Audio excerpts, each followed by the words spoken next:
Hello, in this video we are going to look at input and output for files and just input and output in general. So for starters, we've already done output.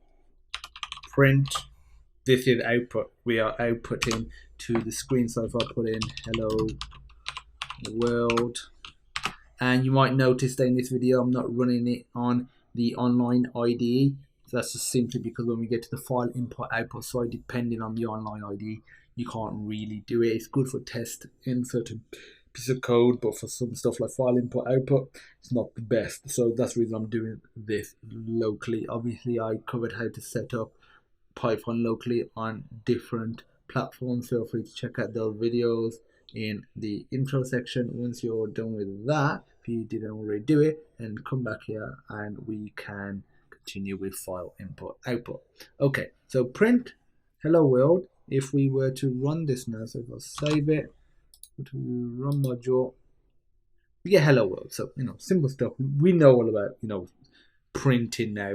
We are a master at printing. We don't need a refresher course or anything like that. So let's have a look at the input method, which as I think you can guess, allows us to get something from the user, and it's just raw input. So if I do, instead of this, let's say I'm going to create a variable called var1, and inside here I'm going to assign the content of what we get from the user. So I'm going to do input.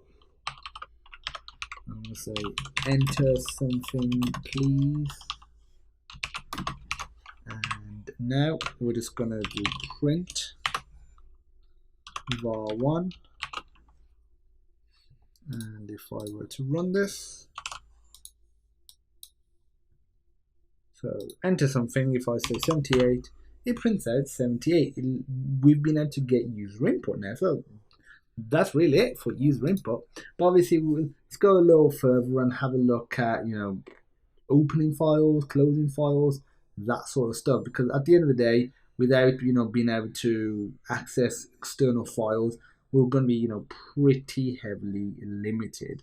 So I want to show you my project directory. It's just a Python file. So what you can do is initiate a command called open, and the open command will open a file. So if we're going to assign the content of the file to a variable. So I'm going to say var2 equals open is the command. You specify the file you're opening. So I'm going to say file.txt, and then you put a comma, and from here you can specify essentially the mode. So you can have auth, which opens the file for reading only, and you can open it for reading and writing. You can open it for in binary format, for example, and this overwrites the file if it exists. If it does not exist, it creates a new file. So let's just have a look at it for just reading for now. So R, specify it like so, and that is it for opening it. So if we save that, see what we get when we open it. You know what? I'm gonna snap this down like so. There we go. So we can see everything. Now if we go back, save, rerun it. This doesn't matter. So we're getting an error. So it says no such file or directory, and it's right. There is no file here with that name. But if we were to open it in another type of way, let's say if we open it in a binary format, which is WB, I'll provide a link.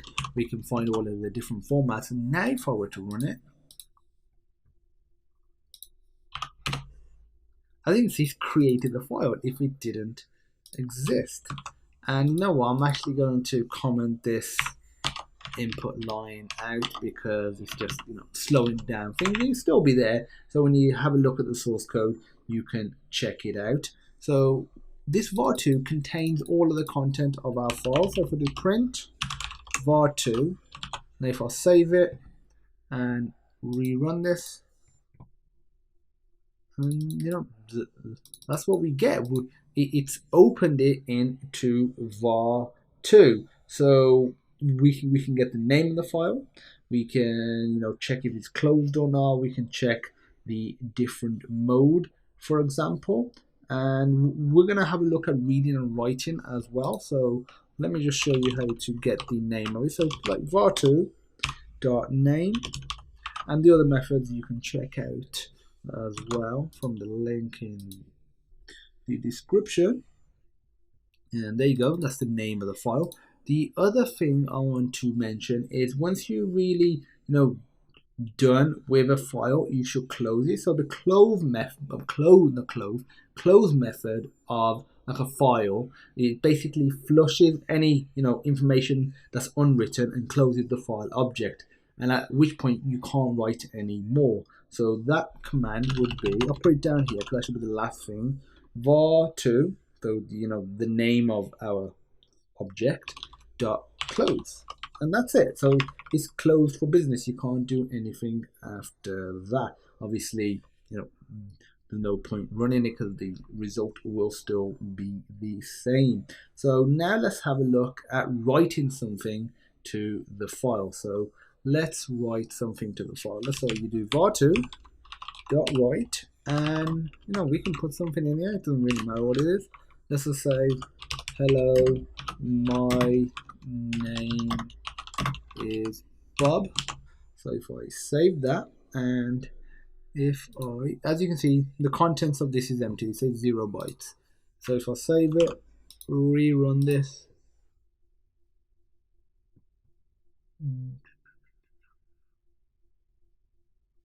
oh yeah, sorry, my bad. I'll put WB. What we want to do is put W for it's going to be writable, and the writable, again, if it doesn't exist it will create it, but it does exist, so we can just save that.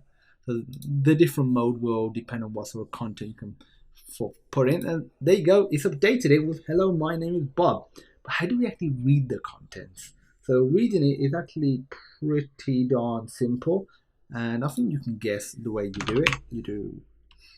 So we're gonna create a local string 1 equals var2 dot read, and what you do is specify a parameter, and this is the number of bytes to be read from the open file, and it just starts reading from the start. So if I put in 2 bytes, and now if I do string, I want to print it out, so print string 1, run the module.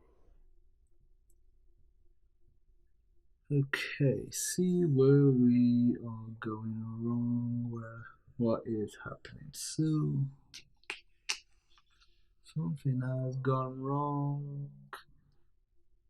So dot read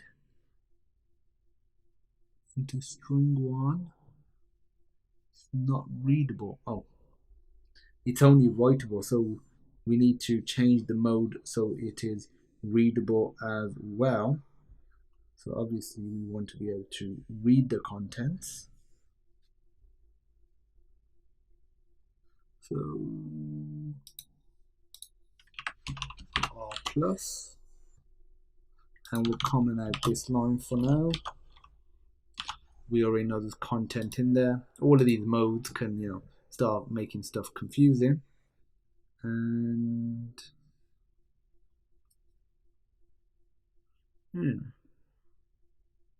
seems like it's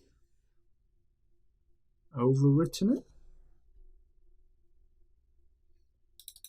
That's weird. So let me just put something in here. So if I save that as hello, and if I rerun this, there we go. It's got the first 2 bytes. I don't know why the content got deleted there for some reason. I think it's to do with the mode that messed things up. So if I were to put 10, for example, run this, that gets the first 10 bytes, and all of the content can fit within the first 10 bytes. Just make sure you close it afterwards as well. So you can also check for essentially file positions. You can check like the current position of a file like based on its path, and that method is called tell, just TELL. I'm going to check that out yourself. There's a method for renaming a file. So if I go here and to rename a file, we want to actually do an import. So import OS, and what we can do, we can rename. It doesn't need to be when we've opened the file, so we don't need the file open for this. So just do os.rename,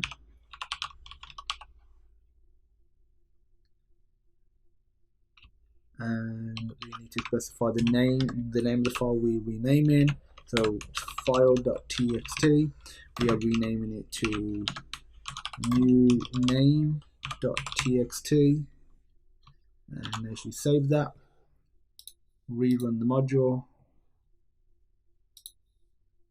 as you can see, it's renamed it to new name.txt. We can also remove a file as an extra task. I want you to do that yourself, and that's just remove. I'll actually put it here so you can have a go. So it's os.remove, and it's just the file name itself. So file name, or I should say file location, I guess, because it could be within a folder.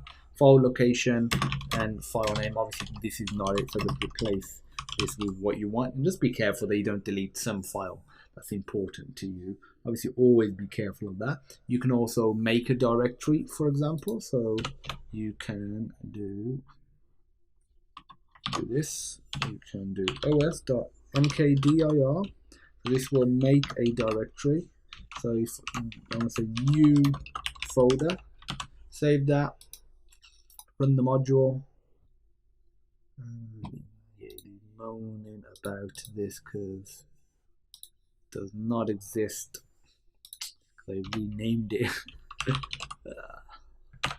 I am going to actually comment this out because this is going to cause errors, problems, just because, you know, the way I've got the program laid out for educational purposes.